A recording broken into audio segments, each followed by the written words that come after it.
todos, sejam bem-vindos à nossa aula de Sistemas Digitais. Eu sou o Engenheiro António Almeida e hoje vamos explorar um dos pilares fundamentais da computação e da eletrónica moderna, os sistemas de numeração. Este será o ponto de partida para compreendermos como as máquinas processam a informação que utilizamos diariamente. Para a sessão de hoje, dividimos o nosso percurso em 4 etapas principais. Começaremos por introduzir os conceitos fundamentais dos sistemas de numeração, passaremos pelas técnicas de conversão entre diferentes bases, aprenderemos a realizar operações aritméticas no mundo binário e, por fim, consolidaremos o conhecimento com alguns exercícios práticos. Mas afinal, o que é um sistema de numeração? De forma simples, são conjuntos de regras matemáticas que definem como representamos quantidades usando símbolos e posições. Embora estejamos habituados ao sistema decimal no nosso dia-a-dia, existem outros como o binário, octal e hexadecimal. É importante notar que o sistema binário é a linguagem universal dos circuitos digitais devido à sua simplicidade lógica. Para entendermos qualquer sistema, precisamos de olhar para 3 características: a base, que indica quantos símbolos existem, como os 10 dígitos do decimal, os símbolos em si e as posições. A posição é crucial, pois determina o peso de cada dígito. No número 123, por exemplo, o 1 vale mais do que o 3 porque está numa posição de maior peso. Lembrem-se, quanto mais à esquerda, mais significativo é o dígito.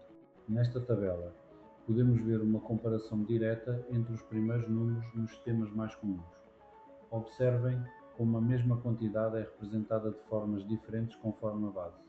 Isto ajuda-nos a visualizar a relação entre o decimal, o binário que usa apenas 0 e 1, e o hexadecimal, que utiliza letras para representar valores acima de 9.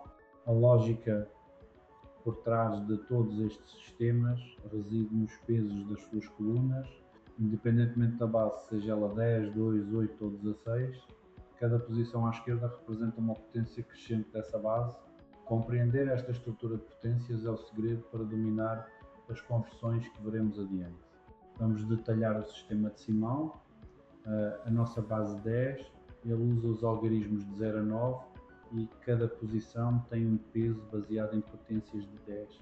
Aqui introduzimos 2 termos técnicos importantes, o MSD, o dígito mais significativo que fica à esquerda, e o LSD, o dígito menos significativo à direita. É esta estrutura que nos permite formar unidades, dezenas e centenas de forma intuitiva. Já no mundo digital, seria extremamente complexo criar circuitos que distinguissem 10 níveis de tensão diferentes. Por isso usamos o sistema binário, ou base 2. Com apenas 2 estados, nível alto 1 e nível baixo 0, conseguimos representar qualquer valor com máxima fiabilidade. Cada um destes dígitos binários é o que chamamos de bit, a unidade mínima de informação. Agora que entendemos as bases, vamos aprender a transitar entre elas. O primeiro desafio é converter um número de binário para decimal. Basicamente, multiplicamos cada bit pelo peso da sua posição, potência de 2, e somamos os resultados. E o caminho inverso. Para converter um decimal em binário, o método mais comum é o das divisões sucessivas por 2. Vamos dividindo o número e guardando os restos até chegarmos a 0. A sequência desses restos, lida de baixo para cima, dá-nos ao número binário correspondente, mas e se tivermos números com vírgula? Para a parte fracionária, o processo é diferente. Em vez de dividir, multiplicamos por 2. A parte inteira que resulta de cada multiplicação torna-se o nosso dígito binário. Repetimos o processo com a sobra fracionária até obtermos 0 ou atingirmos a precisão desejada. A conversão de octal para binário é muito prática. Como a base 8 é uma potência de 2 ao cubo, cada dígito octal corresponde exatamente a um grupo de 3 bits. Basta consultar a tabela de correspondência e substituir cada algarismo.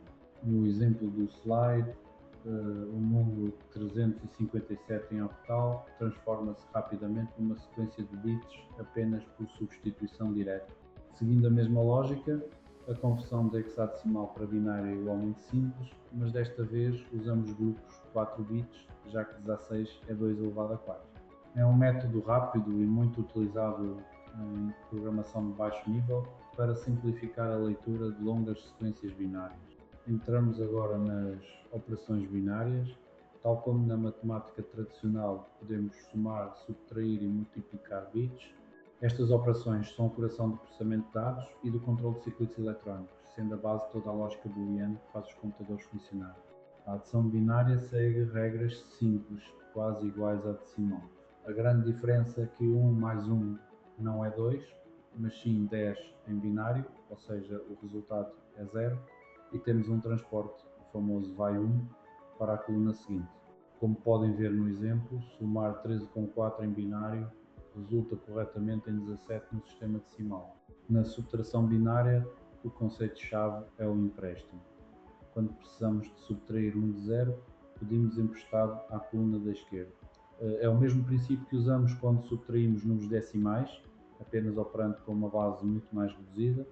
A multiplicação em binário é talvez a operação mais simples de visualizar, pois só envolve 0 e 1. Qualquer coisa multiplicada por 0 é 0 e 1 vezes 1 é 1.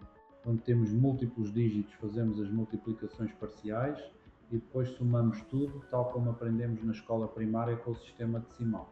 A divisão binária pode parecer intimidante, mas segue o método longo que já conhecemos. Vamos comparando o divisor com partes do dividendo, da esquerda para a direita, decidindo se cabe 1 ou não cabe, 0, e realizando as subtrações sucessivas até processarmos todos os dígitos. Um conceito vital em sistemas digitais é o overflow ou transbordo. Isto acontece quando o resultado de uma conta é maior do que o espaço que temos para o guardar. Imaginem tentar guardar o número 17 num sistema que só aceita até 15. Nestes casos, o sistema utiliza flags ou bits de sinalização para nos avisar que o resultado está incompleto ou incorreto. Agora é a vossa vez de praticar. Proponho dois exercícios. Primeiro, converter o binário 101 para decimal e depois realizar uma subtração entre dois números binários. Tentem aplicar as regras de peso e de empréstimo que acabamos de discutir. Vamos conferir os resultados. No primeiro exercício, somando os pesos das posições ativas, chegamos ao valor 21. No segundo, aplicando a regra da subtração coluna a coluna, o resultado final é 01110. Se conseguiram chegar a estes valores, parabéns, já dominam o básico da aritmética binária. Terminamos assim a nossa sessão sobre sistemas de numeração.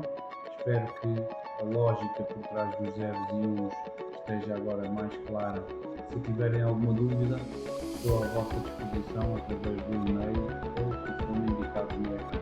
Muito obrigado pela vossa atenção e bom estudo.